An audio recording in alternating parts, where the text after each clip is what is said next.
کریں گے. Sense of ownership is the most powerful drive. اگر آپ کو کوئی کک چاہیے, کوئی ڈرائیو چاہیے, تو sense of ownership is the biggest drive.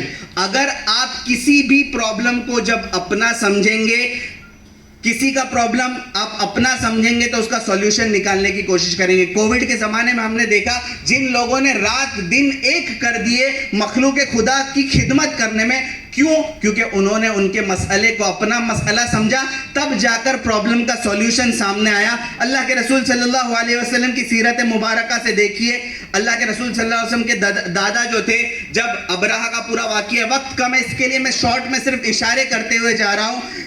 کعبہ کو توڑنے کا واقعہ معلوم ہے, ابرہہ کعبہ پر حملہ کرنے کے لیے آیا تھا.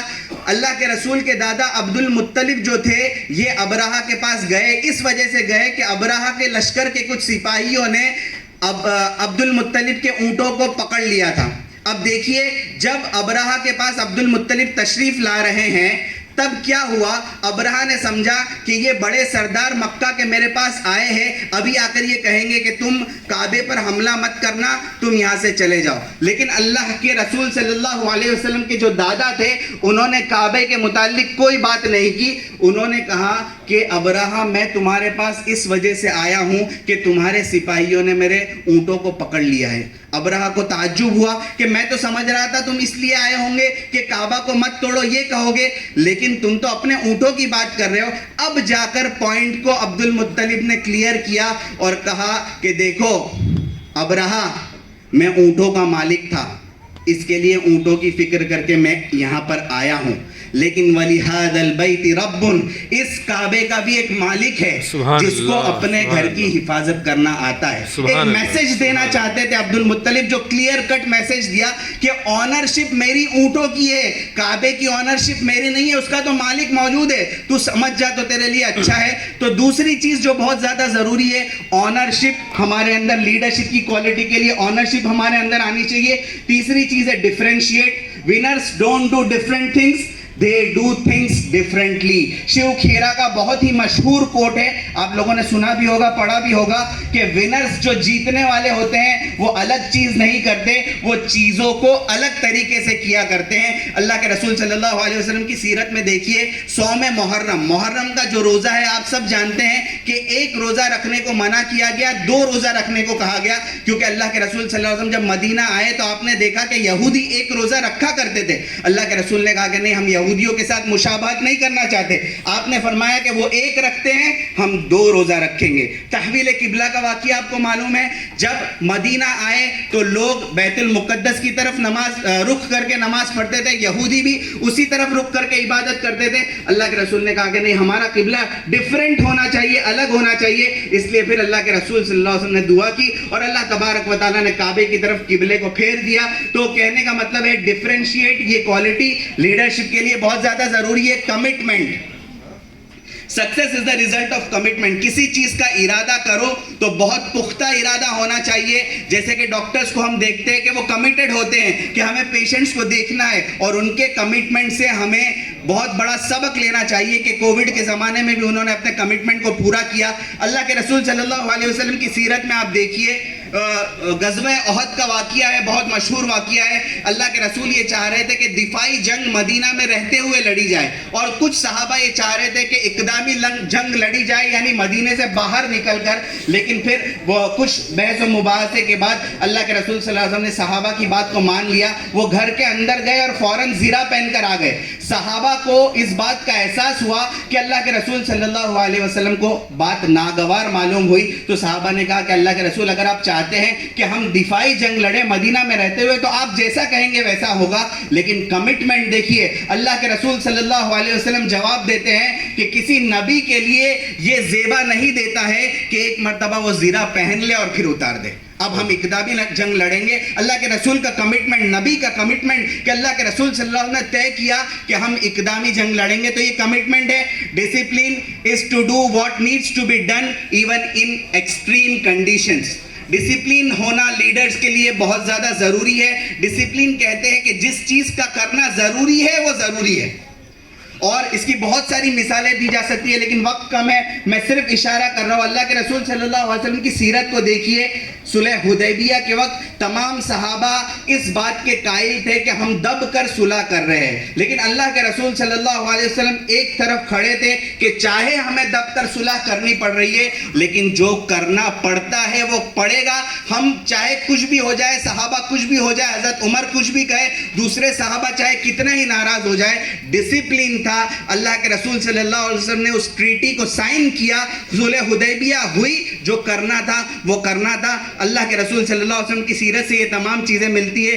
کنسسٹنسی، اللہ کے رسول صلی اللہ علیہ وسلم کی سیرت میں آپ دیکھیے consistency, hitting the right area again and again and again is called consistency, یعنی کسی چیز کو اس طریقے سے کرنا کہ ہمیشہ آپ صحت کی طرف جائے، یعنی صحیح طریقے سے وہ چیزوں کو کرے۔ آپ دیکھتے ہیں کہ ڈاکٹرز جو پیشنٹس کو ٹریٹ کرتے ہیں، ایک ہی پیشنٹ ہوتا ہے، ایک ہی قسم کی بیماری ہوتی ہے، لیکن پیشنٹ کے حال کو دیکھ کر، اس کے جذبات کو دیکھ کر، اس کی فکروں کو دیکھ کر، ہائپر ٹینشن وغیرہ کی جو باتیں ہوئی، ان تمام چیزوں کو دیکھ کر پھر ڈاکٹر کسی چیز کو پرسکرائب کرتا ہے۔ تو کہنے کا مطلب ہے کہ کنسسٹنسی کسی بھی کام میں ہونی چاہیے۔ اللہ کے رسول صلی اللہ علیہ وسلم کی سیرت کو دیکھیے، اللہ کے رسول کی پوری سیرت کنسسٹنسی کو بتاتی ہے۔ اللہ کے رسول نے اپنی زندگی میں جو سخاوت کے معاملات کیے، جو عدالت کے معاملات کیے، اللہ کے رسول صلی اللہ علیہ وسلم نے جو شجاعت کے، بہادری کے معاملات کیے، اللہ کے رسول نے جو رفاقت کے معاملات کیے،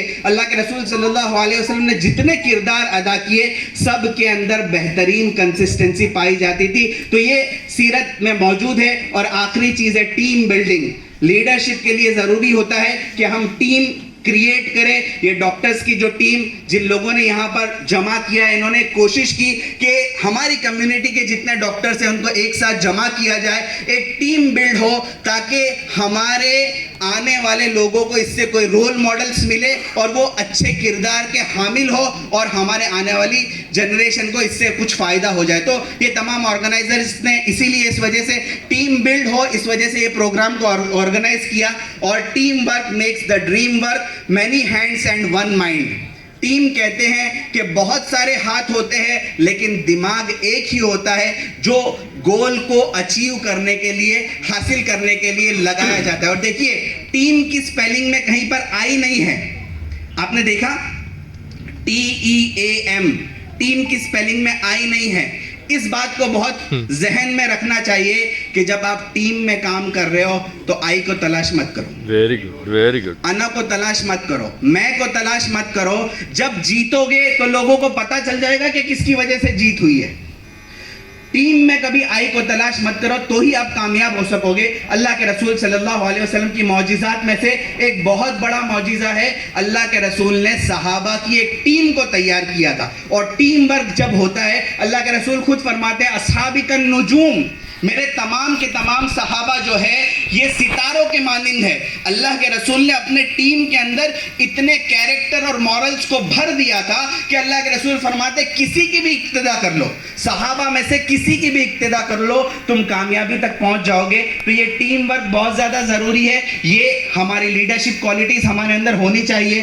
یہ کچھ باتیں تھی جو میں نے آپ حضرات کے سامنے پیش کی۔ آخر میں ایک سوال کے ساتھ آپ کو چھوڑ رہا ہوں، اگر یہ تمام کام، یہ جتنے بھی چیزیں میں نے آپ کو بتائی ہے، یہ تمام چیزیں اگر ہم نہیں کریں گے تو کون کرے گا؟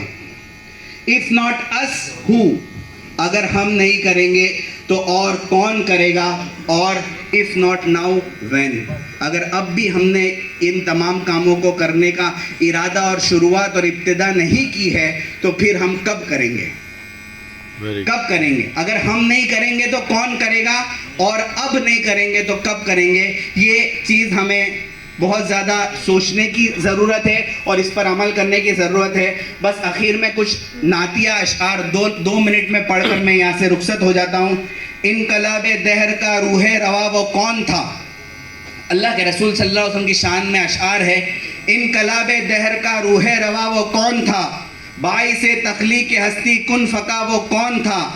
وہ کہ نازا جس پہ تھا خود خالق عرش عظیم، وہ کہ نازا جس پہ تھا خود خالق عرش عظیم، ایسا کامل اس جہاں میں اے زماں وہ کون تھا؟ جس نے سکان زمیں کو عشق کا پرچم دیا، نفرتوں کے دشت میں پھر گل ستا وہ کون تھا؟ جس نے کلیوں کو عطا کی آب و تاب زندگی، جس نے کلیوں کو عطا کی آب و تاب زندگی، بجلیوں کی عزت پہ تھا وہ باغ با، وہ کون تھا؟ پتھروں کے زخم کھا کر، پتھروں کے زخم کھا کر بھی دعائیں جس نے دی، پتھروں کے زخم کھا کر بھی دعائیں جس نے دی، ایسا پھر شیریں سخن شیریں زباں وہ کون تھا؟ اللہ کے رسول صلی اللہ علیہ وسلم کے ہم پر جتنے احسانات ہیں وہ کم ہیں، بس اللہ کے رسول صلی اللہ علیہ وسلم کی سیرت کو ہمیں آگے بڑھانا ہے، اور ہم سب کو مل کر، یہاں پر ڈاکٹرز کی جو جماعت بیٹھی ہے اور جو ذمہ داران قوم اور جماعتوں کے جو ذمہ دار بیٹھے ہیں، ہم سب ایک ملیں گے، ٹیم ورک ہوگا تو بہترین ریزلٹس اور نتیجے سامنے آئیں گے۔ اللہ تبارک و تعالیٰ کہنے سننے سے زیادہ عمل کرنے کی توفیق عطا فرمائے۔ جزاک اللہ